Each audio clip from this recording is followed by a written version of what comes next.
Ulit, puntaan muna natin si Mr. Magoo, Marshall Marjon.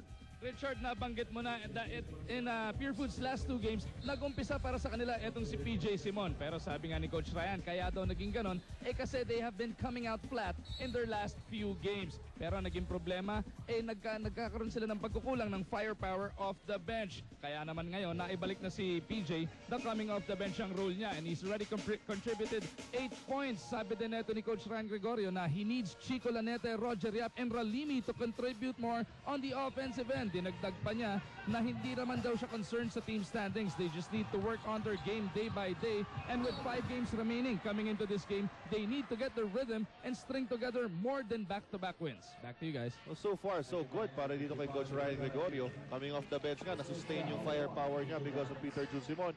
Nagkakaroon na rin ng contribution si Roger Yap at si Reda Ralimi. And that gives a new dimension to the style of play of Pure Foods dito against sa Barangay Ginebra. Dapat nilang maalala, nung unang pagtatagpo nila ay natalo sila nitong kupunan na ito. But this time, mukhang handang-handa na ang mga bata ni Coach Ryan Gregorio, especially after coming off a big loss laban dun sa kupunan ng Wellcote in an out-of-town game. Sa Pure Foods, no? Kakaibang focus talaga after coming off a loss. Noong una, it was an embarrassing loss against Alaska Aces. And against Wellcote, it was an unexpected loss para dito sa Pure Foods dahil before that, tinalo nila yung league leader natin, yung Coca-Cola. Kaya nga, so itong Pure Foods still is not the same fiery Pure Foods team we've known for so long a time. No? But yung potential, of course, nandiyan pa rin. We have mga players na galing sa injury. At the same time, may players din tayo like Rico Villanueva na nag-a-adjust pa rin sa kanyang bagong kupunan. Although nakasquad na nga dyan si Rico Villanueva. Makes it 32-26. Here's Junti Valenzuela. Wala. Mamaril from the corner. Siya naman ang pupukol. That's the first 2 points for Billy Mamaril. At magandang signos yan para kay Billy Mamaril. Kapapasok pa lamang, ringless kagad yung kanyang bitaw. So, nga, maganda ang rhythm ng kanyang mga galaw dito. Peter Jun Simon, eto naman. Dinidigitan talaga ni Tubit. At the post, it's Valenzuela versus Salvador.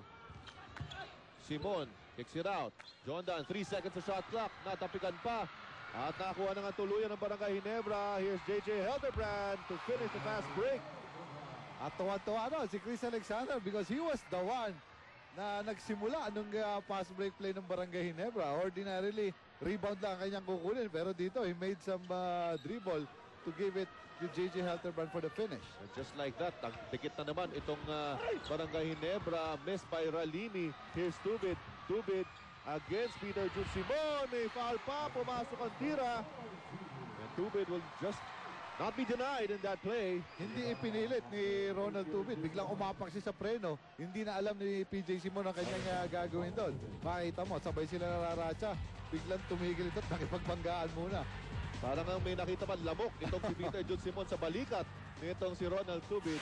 Medyo nagulat din si PJ. Ano naman gagawin ko rito? Parang undecided siya, no? Kung pa-foulin nyo, hindi. Pero you're giving up the foul. Mas maganda na yun. Wala na 3-point play opportunity. Correct. And that's precisely what he gave to Ronald Tubit in the Barangay Ginebra. And in the seesaw battle, mga kaibigan, lamang na naman po ang Barangay Ginebra, 33-32.